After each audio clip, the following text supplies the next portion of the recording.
الحمد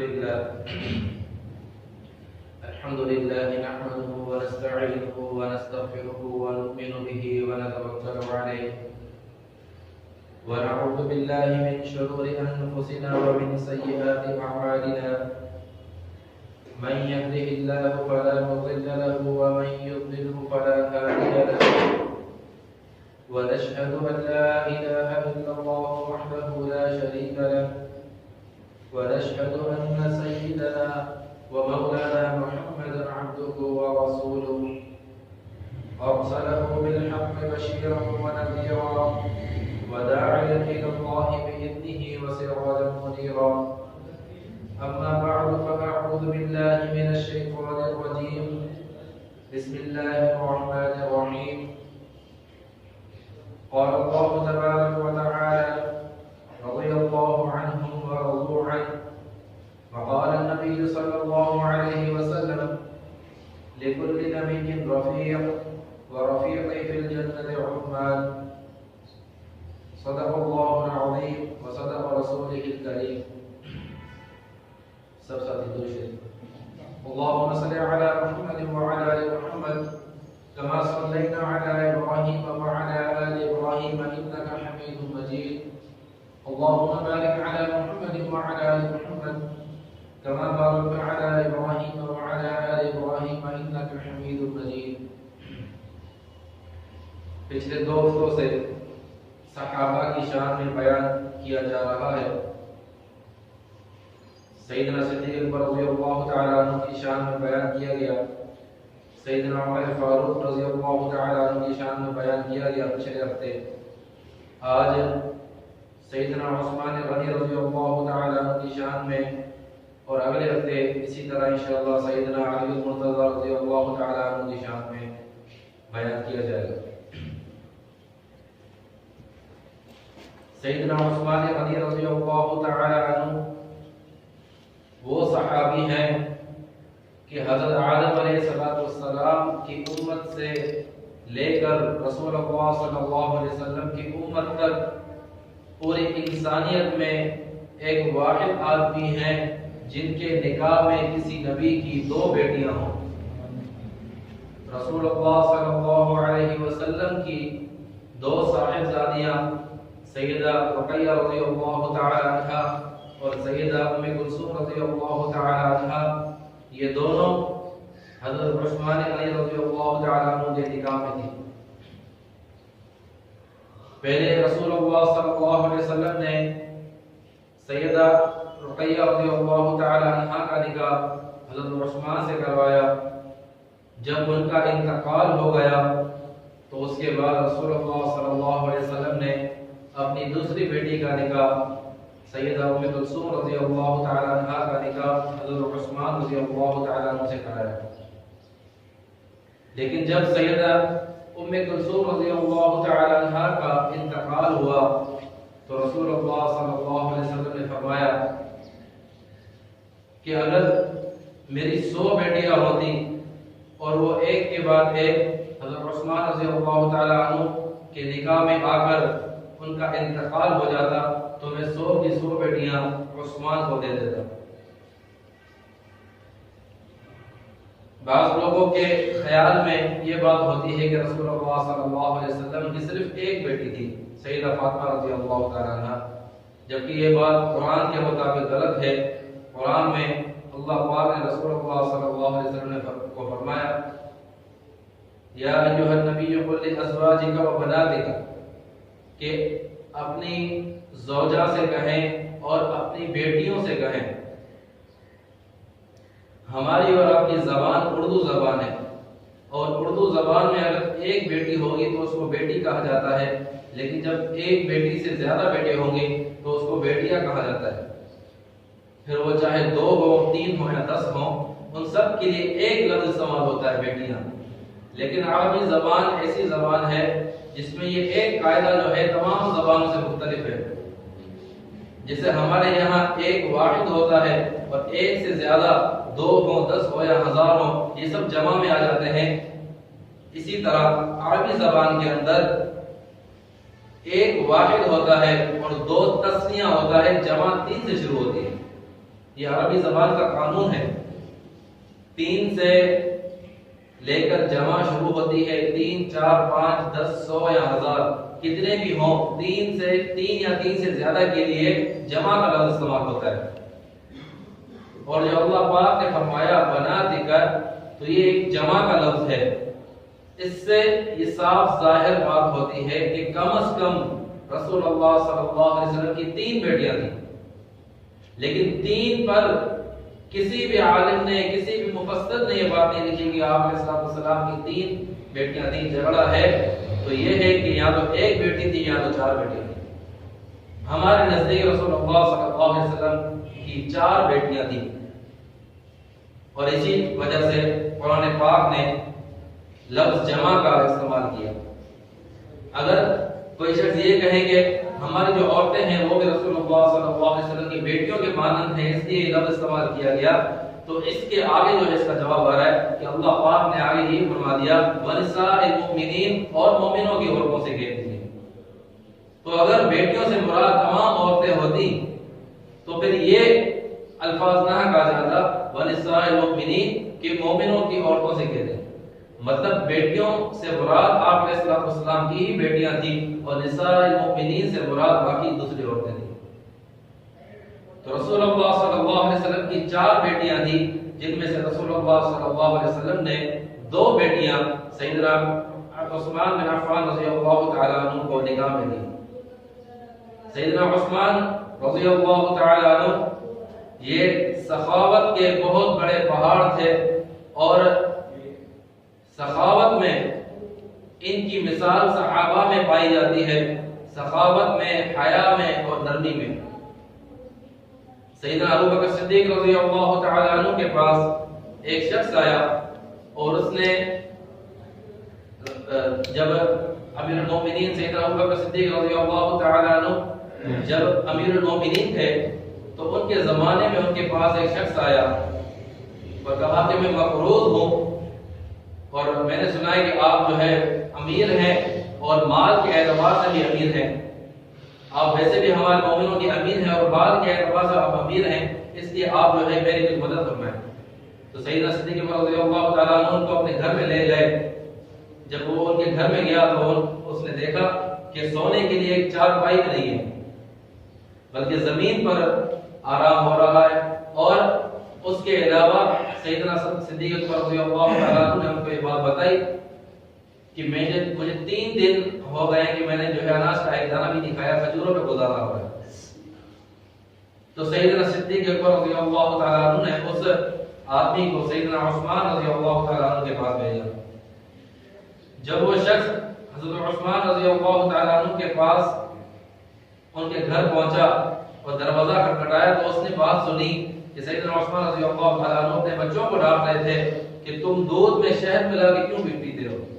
دودھ ویسے ہی میٹھا ہوتا ہے، پھر تم اسے اور میٹھا کرنے کے لیے اس میں شہد ملا دیتے ہو، ایسا کیوں کرتے ہو؟ اس بات پر وہ اپنے بچوں کو ڈانٹ رہا تھا. وہ شخص باہر بار سوچنے لگا کہ یہ شخص اپنے بچوں پہ مال خرچ نہیں کرتا، یہ مجھے کیا دے گا.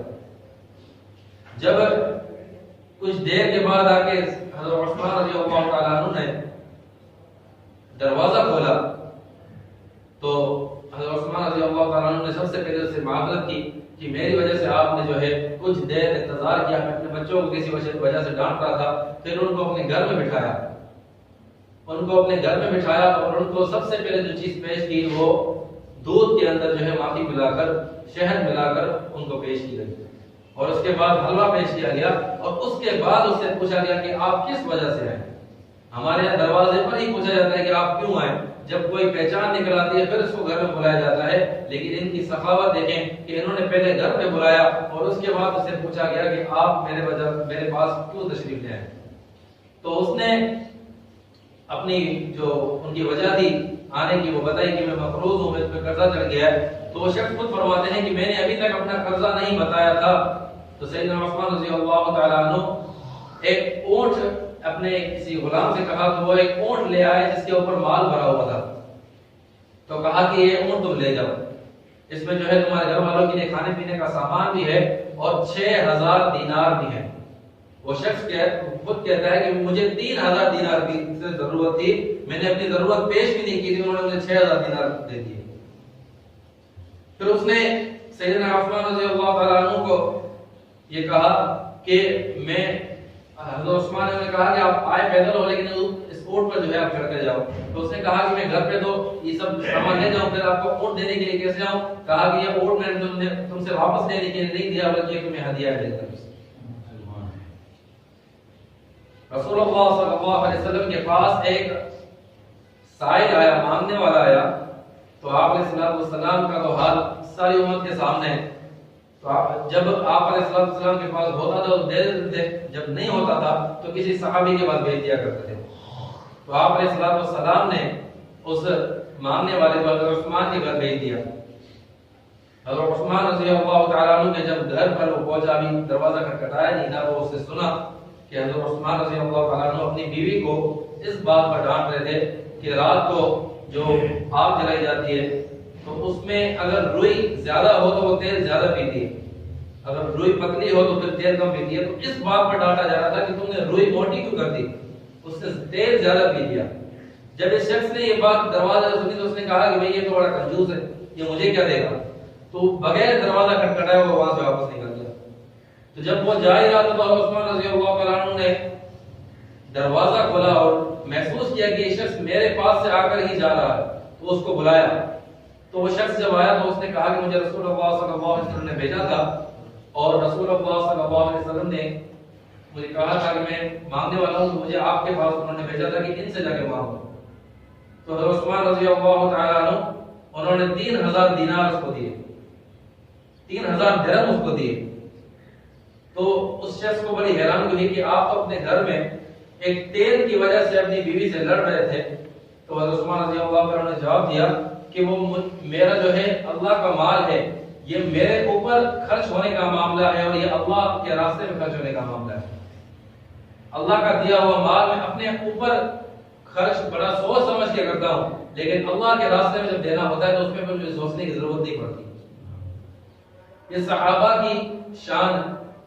اور رسول اللہ صلی اللہ علیہ وسلم ایک دفعہ مجلس میں بیٹھے ہوئے تھے، تو آپ علیہ السلام نے صحابہ کو فتنوں کے بارے میں آگاہ کیا کہ بڑے فتنے آئیں گے۔ تو وہاں سے ایک شخص گزر رہا تھا جس کے سر میں چادر تھی، تو آپ علیہ السلام فتنوں کے دور کے بارے میں جب بیان کر رہے تھے تو آپ نے کہا کہ بڑے فتنے آئیں گے اور اس دور میں یہ شخص جو ہوگا یہ حق پر ہوگا۔ تو ایک صحابی اس کو بڑی اندر سے جو ہے طرح محسوس ہوئی کہ میں اس شخص سے ملوں کہ یہ کون ہے۔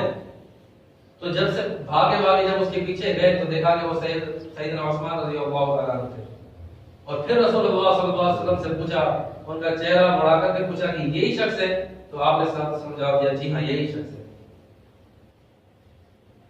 سیدنا عثمان رضی اللہ تعالیٰ عنہ اتنے حیا والے تھے کہ رسول اللہ صلی اللہ علیہ وسلم کی ایک دفعہ مجلس میں بیٹھے ہوئے تھے اور حضرت عثمان رضی اللہ تعالیٰ عنہ کا گریبان کھلا ہوا تھا۔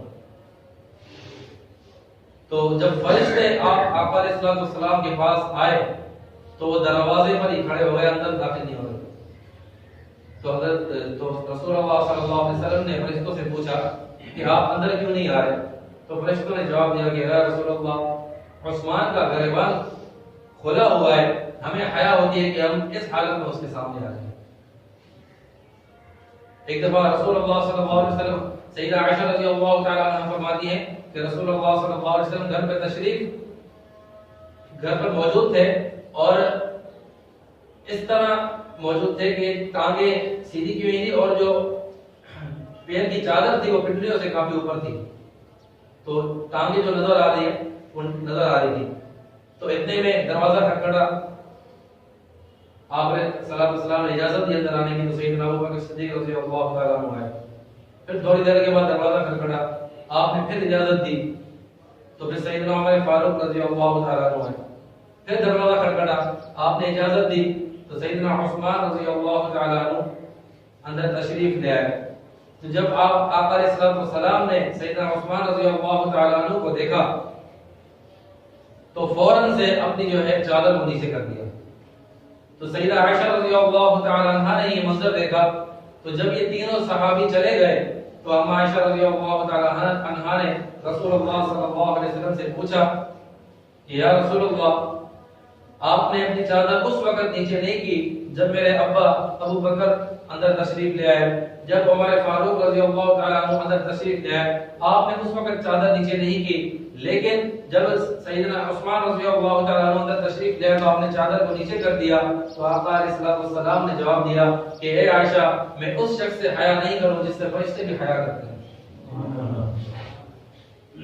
حضرت عثمان غنی رضی اللہ تعالی عنہ حیا کے معاملے میں آپ جمعہ پڑھتے ہیں تو جدھر بھی آپ جمعہ پڑھیں گے ایک حدیث ضرور پڑھی جاتی ہے خلفائے راشدین کی شان میں، اور اس میں حضرت عثمان رضی اللہ تعالی عنہ کے بارے میں جو حدیث پڑھی جاتی ہے وہ بھی حیا کے معاملے میں، وَأَصْدَقُهُمْ حَيَاءً عُثْمَانَ۔